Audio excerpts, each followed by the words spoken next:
Hi friends, இந்த வீடியோவில் நம்ம என்ன பார்க்க போகிறோம் அப்படின்னு பார்த்தீங்கன்னா, டிஎன்பிஎஸ்சியில் கேட்ட ஓல்டு கொஷின்ஸ் பார்த்துட்டு இருக்கோம் இல்லைங்களா? ஸோ அந்த வகையில் இன்றைக்கி பார்க்கக்கூடிய கொஷின் பாருங்கள். x = 1 + 1 divided by 1 + 1 divided by 1 + 1 divided by 1 + infinity. ஓகேங்களா? ஸோ இந்த மாதிரி வந்துச்சுன்னா நமக்கு கீழே உள்ளதில் எது சரியானது அப்படின்னு சொல்லி கேட்குறாங்க. சரிங்களா? ஸோ இங்கே பார்க்கும்போது நமக்கு x² x இந்த மாதிரி வந்திருக்கு. ஸோ அதனால் நான் என்ன பண்ணுறேன் அப்படின்னு பார்த்தீங்கன்னா, இங்கே நமக்கு x = அப்படின்னு இருக்குது 1 + 1 டிவைடட் பை இவங்களை எல்லாத்தையும் நான் வந்து எக்ஸ்ன்னு கன்சிடர் பண்ணிக்கிறேன். என்னென்னு கன்சிடர் பண்ணிக்கிறேன்?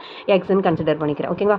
சிம்பிள். இந்த எக்ஸை கொண்டு நீங்கள் மல்டிப்ளை பண்ணுங்கள். x × 1 என்னது 1x இல்லையா? ஸோ இப்போ x + 1 அப்படின்னு மேலே வரும் டிவைடட் பை இந்த 1. ஓகேவா? ஒரு x x plus 1 divided by எக்ஸ்ன்னு இருக்கும். இந்த எக்ஸ் அப்படியே இருக்கும். இப்போ பாருங்கள், x = இந்த எக்ஸை நம்ம இந்த சைடு கூட எடுத்துகிட்டு வந்துடலாம். x + 1 அப்படின்னு இருக்குது. இந்த சைடு வந்துச்சுன்னா x × x என்னது மல்டிப்ளிகேஷன்லேயே ஒரு டைம் போட்டு காமிச்சிடுறேன். ஓகேங்களா? x × x என்னது? இப்போ x² = x + 1 இருக்கும். திரும்ப நம்ம இந்த டேர்ம் எல்லாத்தையும் நம்ம இந்த சைடு எடுத்துகிட்டு வந்தோம்னா x² - x இந்த +1 வந்து இந்த சைடு வந்துச்சுன்னா -1 = 0 அப்படின்னு கிடச்சிரும். ஓகேங்களா? ஸோ நம்மளோட ஆப்ஷனில் இருக்கா x² - x - 1 அப்படின்னு சொல்லிட்டு இதுதான் நமக்கான ஆன்சர். ஓகே, செகண்ட் சம் பார்த்தீங்க அப்படின்னா x * y = x² + y² - xy என ஸ்டார் என்ற செயலி வரையறுக்கப்பட்டால் 9 11 இன் மதிப்பு காண்க அப்படின்னு கொடுத்துருக்காங்க. இதுக்கான ஆன்சர் எப்படி போடுறது அப்படின்னு பார்க்கலாம். இதுவுமே சிம்பிள் தான்.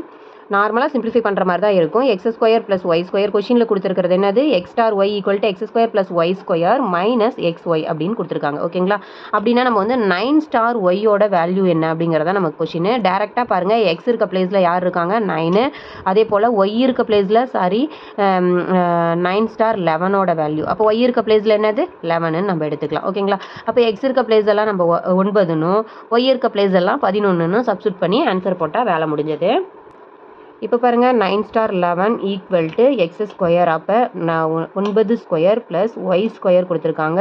அப்போ 11² - x × y. அப்போ 9 × 11 அப்படின்னு வந்துடும் இல்லைங்களா? ஸோ 9² என்ன கிடைக்கும்? ஆன்சரு 9 9s are 81ன்னு கிடைக்கும். அதே போல் ப்ளஸ் 11² என்னது? 121. 11 11s are 121. அப்போ 9 × 11 என்னது? 99ன்னு கிடைக்கும். சரிங்களா? ஓகே, ஃபஸ்ட்டு நம்ம மைனஸ் பண்ணிடலாம், அதுக்கப்புறம் தான் ஆட் பண்ணணும் இல்லையா? 81 ப்ளஸ் இப்போ பாருங்கள், 121லேருந்து 99 மைனஸ் பண்ணிட்டோம்னா என்ன கிடைக்கும்? 22ன்னு கிடைக்கும். ஓகே, இதை ரெண்டையும் ஆட் பண்ணிங்கன்னா 103ன்னு கிடைக்கும். அப்போ நமக்கு என்ன ஆன்சரு? 9 11 வேல்யூ 103. ஓகேங்களா? ஓகே ஃப்ரெண்ட்ஸ், இந்த வீடியோ வந்துட்டு உங்களுக்கு யூஸ்ஃபுல்லாக இருந்திருக்கும் அப்படின்னு நினைக்கிறேன். யூஸ்ஃபுல்லாக இருந்துச்சு அப்படின்னா லைக் பண்ணி, ஷேர் பண்ணி, கமெண்ட் பண்ணுங்கள். மறக்காமல் நம்மளோட சேனலை சப்ஸ்கிரைப் பண்ணி வச்சுக்கோங்க. Okay, thank you. நெக்ஸ்ட் ஒரு வீடியோவில் பார்க்கலாம்.